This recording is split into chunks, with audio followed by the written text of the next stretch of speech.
c'est Danou, j'espère que vous allez bien. Alors pas d'intro en musique parce que j'ai pas de réseau et parce que j'ai besoin de l'essence, je vous explique tout de suite pourquoi. Et juste avant que la vidéo commence, je suis désolé déjà pour mon pare-brise qui est dégueulasse, mais j'ai plus de lave-glace et je vais en remettre après. Juste avant que la vidéo commence, du coup, j'aimerais juste vous demander pour les abonnés et les futurs abonnés, c'est d'activer la petite cloche pour être notifié de toutes mes prochaines vidéos, parce que sinon sans ça c'est bientôt la mort de ma chaîne YouTube.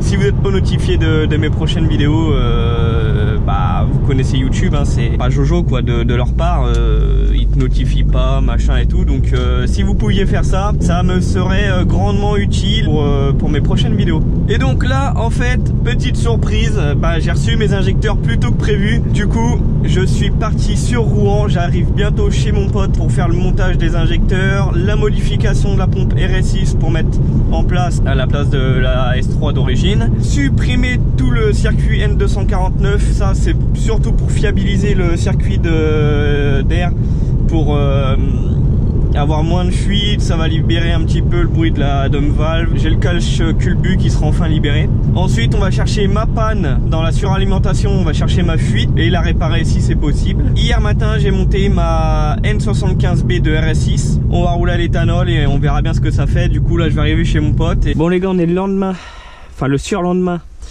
de la préparation moteur de la S3 et ça s'est très mal passé. Ça a mal tourné et puis pour de vrai en plus. Là c'est vraiment pas un titre putaclic, c'est vraiment ce qui s'est passé.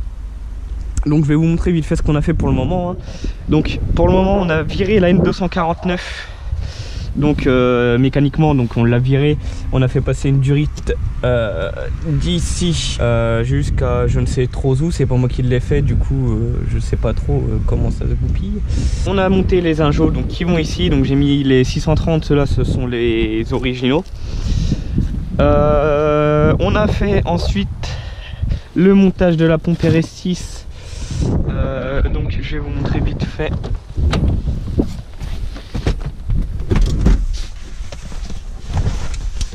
Bon c'est le bordel là-dedans, il va falloir que je lave. Donc ils ont oublié un tournevis, donc je le ramènerai. La pompe de RS6 se trouve là-dessous, donc c'est simplement qu'on a récupéré la pompe et qu'on l'a mis dans le socle de l'ancienne S3. Et ensuite, donc après la modification de la pompe RS6, on s'est penché sur le problème de ma fuite.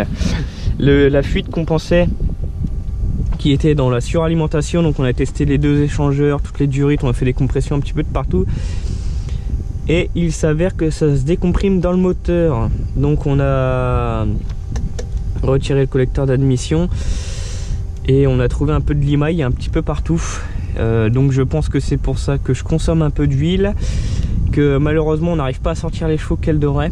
Là avec la config actuelle que j'ai, je devrais tourner entre 280 et 300 chevaux, il s'avère que je sors que 230, plus ou moins 230. Donc on va être obligé de, ils vont être obligés de démonter le moteur et puis je vais refaire l'interne. Je voulais pas le faire tout de suite, je voulais le faire plus tard pour mettre un peu plus de chevaux, mais bon, on va le faire tout de suite, mais on va limiter quand même à 300 chevaux. Je pense que je vais garder le turbo stock. On va se faire un petit 300-320 chevaux, donc je vais mettre les bielles forgées tout de suite. On va remettre des coussinets de bielles, des coussinets de vélo. On va changer les soupapes, mettre un échangeur, changer la durée d'induction. Donc je suis un petit peu dégoûté, donc ça tourne mal, mais pour de vrai. Du coup je vais essayer de faire ça pour le mois prochain. On va sortir un peu de billets, mais bon, on n'a pas trop le choix là, à vrai dire. On n'a pas trop le choix les gars. Ouais, ça fait chier, ça fait vraiment chier. Donc là je roule quand même à l'éthanol, mais bon, à tout moment la vie du moteur peut basculer. En espérant que le bloc et la culasse n'aient rien. Ça on verra au démontage. Je ne pense pas, on ne pense pas. Donc franchement je remercie Cédric pour avoir fait des multiples mises à jour sur ma carto. Donc carto sur mesure bien sûr, en multimap. Donc je le remercie pour avoir passé beaucoup de temps à refaire des tests, à trouver le meilleur compromis, donc avec la panne moteur et ce que je voulais sortir. Et je remercie Baptiste qui a passé énormément de temps, donc de 10h30 à 21h ils ont été sur la voiture à tout tester, à démonter toute l'induction pour vérifier le turbo, qui ont démonté toutes les durites pour faire la compression, les échangeurs, donc on a dû démonter, enfin ils ont dû parce que moi j'étais simplement spectateur, donc ils ont tout démonté, ils ont fait beaucoup de tests avec des autres pièces. Mais bon, bah, il s'avère que c'est le bloc en fait. On s'en sortira plus fort.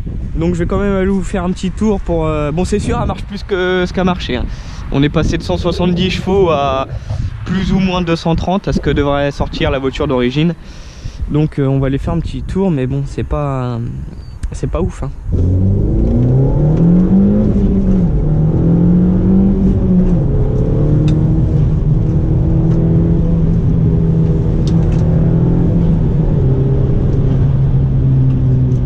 Ça marche un peu mieux. Franchement, si vous voulez une gestion au top, avec un mécano au top, parce qu'en fait c'est un duo, il y en a un qui fait les gestions, donc Cédric, et le mécano c'est Baptiste, et en fait ils font du taf de ouf. Et pour ceux qui veulent une gestion sur un 20 VT, donc un étude turbo ou autre chose, n'hésitez pas à me demander, ils sont sur Rouen. Je vous conseille vraiment.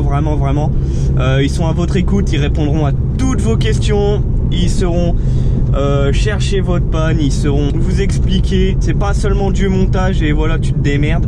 Non là moi ils ont été présents pour m'expliquer à quoi servait quoi, pourquoi ils faisaient ci, et franchement je vous recommande vivement d'aller les voir. Donc ceux qui sont intéressés, n'hésitez pas à me demander en message privé ou sur Snap. Je vous donnerai les coordonnées de Cédric. Il saura vous faire un devis, vous fournir les liens des pièces qu'il vous faut.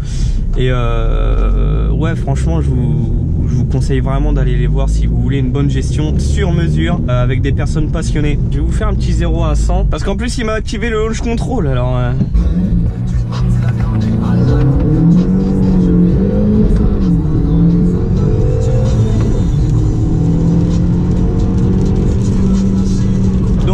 c'est bien mieux que mes 8 secondes d'avant. Bon ça marche mieux hein, comparé à ce que j'avais avant, mais bon ça marche pas comme ça devrait. Alors je vais refaire le moteur et là je vais aller tourner la deuxième vidéo aujourd'hui, comme ça j'en aurai une en stock où on va commencer à préparer le châssis. Donc moi je vous laisse là-dessus. Je suis désolé si malheureusement la voiture elle est morte et que j'ai pas pu vous faire ce que je voulais. En tout cas, moi je vous remercie encore d'être aussi nombreux, je vous remercie vraiment. Vous êtes au top tous, j'essaye de répondre à tout le monde. La dernière fois j'avais 380 snaps, j'ai pas trop assumé, mais j'ai répondu à tout le monde normalement. J'ai mis plus de temps que d'habitude parce que là franchement, c'est la première fois que j'avais autant de snaps. Et donc je vous remercie vraiment. Moi je vous fais des gros bisous, je suis désolé si la vidéo va être un petit peu plus nulle que les autres, mais là j'ai vraiment pas le choix malheureusement. Et je vous fais quand même des gros bisous les potes, et je vous aime fort. Bisous la famille.